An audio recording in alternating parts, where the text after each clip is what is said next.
Good morning everyone. बच्चों, वितान का lesson 4 Anne Frank की डायरी के पन्ने, इसके हम 3 क्वेश्चन आंसर डिस्कस कर चुके हैं। तो कंटिन्यू करते हैं आगे के क्वेश्चन। क्वेश्चन नंबर 4, एन की डायरी अगर एक ऐतिहासिक दौर का जीवंत दस्तावेज है तो साथ ही उसके निजी दुख सुख और भावनात्मक उथल पुथल का भी। इन पृष्ठों में दोनों का फर्क मिट गया है। इस कथन पर विचार करते हुए अपनी सहमति या असहमति तर्कपूर्ण व्यक्त कीजिए। इसी क्वेश्चन को दूसरे ढंग से भी कहा जा सकता है, एन की डायरी एक ऐतिहासिक दौर का जीवंत दस्तावेज है। इस पर अपने विचार प्रकट करें। और दूसरे रूप में देखिए क्वेश्चन, डायरी के पन्ने पाठ के आधार पर बताइए कि एन की डायरी उसके दुख सुख का भावनात्मक दस्तावेज भी है। और एक और तरीके से कहा जा सकता है, संक्षेप में, एन फ्रैंक की डायरी को एक महत्वपूर्ण दस्तावेज क्यों माना जाता है। तो देखिए आंसर, किसी भी तरह से क्वेश्चन पूछा जाए, आंसर यही होगा कि डायरी लेखक जब अपने जीवन की गाथा लिखता है तो उसके आसपास का वर्णन भी स्वाभाविक रूप से होता ही है। एन फ्रैंक एक सामान्य सी लड़की है। वह अपने निजी दुख सुख और भावनात्मक उथल पुथल का वर्णन करती है, लेकिन वह जिस परिवेश में रह रही है वह परिवेश सामान्य नहीं है। दूसरे विश्व युद्ध का भयावह समय है। जर्मनी ने हालैंड पर अधिकार कर लिया था। ब्रिटेन हालैंड को मुक्त कराने के लिए प्रयत्नशील था। यहूदियों पर भयंकर अत्याचार हो रहे थे, जिसके कारण एन फ्रैंक का जीवन भी कष्ट में रहा। अतः जब वह अपने निजी जीवन की सुख दुख और भावनात्मक उथल पुथल का वर्णन करती है तो साथ ही ऐतिहासिक घटनाएं भी आ जाती हैं, जैसे अज्ञातवास में जाने का कारण। आवास क्या होता है? रहते समय जहां वो रह रहे थे। जर्मनी के भय से दिन रात अंधकार में उनको रखा गया था। युद्ध के अवसर पर राशन और बिजली का अभाव था। उन्हें जो है पर्याप्त मात्रा में राशन नहीं मिल पा रहा था और बिजली भी नहीं थी। टर्की की तटस्थता की घोषणा, ब्रिटेन से हालैंड को मुक्त कराने के प्रयास, हिटलर का सैनिकों से साक्षात्कार। एक दिन में 350 वायुयानों द्वारा 550 टन गोला बारूद बरसाना।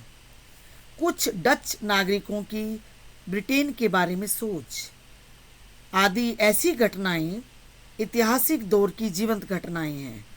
अतः यह कथन सत्य है कि इस डायरी में ऐतिहासिक घटनाओं के साथ साथ उसके निजी दुख सुख, भावनात्मक उथल पुथल का भी वर्णन किया गया है। फलस्वरूप दोनों का फर्क मिट गया है। क्वेश्चन नंबर 1 के आंसर में हम वर्णन कर चुके हैं कि यहूदी समुदाय को उस समय किस तरह से जो है मुसीबतों का सामना करना पड़ा था और युद्ध का प्रभाव उन पर क्या पड़ा था, कि जर्मनी के प्रभाव के कारण उन्हें अमानवीय पीड़ा और दुख भोगना पड़ा था।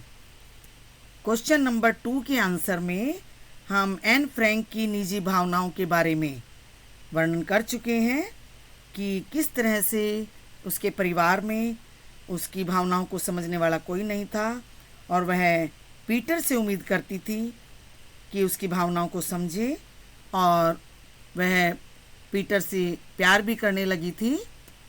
लेकिन विषम परिस्थितियों के कारण पीटर अपनी भावनाओं को व्यक्त नहीं कर पाता था। अंत में निष्कर्ष रूप में हम कह सकते हैं कि एन की डायरी में एक और द्वितीय विश्व युद्ध की ऐतिहासिक घटनाओं का वर्णन किया गया है तथा दूसरी ओर एन फ्रैंक के मन में उठने वाली भावनाओं का भी वर्णन किया गया है। नेक्स्ट क्वेश्चन, एन ने अपनी डायरी किट्टी, जो कि एक निर्जीव गुड़िया है, उसको संबोधित चिट्ठी की शक्ल में लिखने की जरूरत क्यों महसूस की होगी। इसी क्वेश्चन को दूसरे रूप में कहें तो एन फ्रैंक ने अपनी डायरी किट्टी को संबोधित चिट्ठी के रूप में क्यों लिखी होगी। आंसर, अज्ञातवास में 8 सदस्य रह रहे हैं। एन उनमें सबसे कम उम्र की है। उसकी आयु केवल 13 वर्ष की है।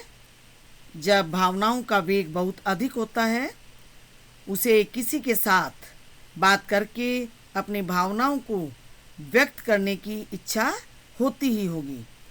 इन सदस्यों में से कोई भी उसकी भावनाओं को समझने वाला नहीं है।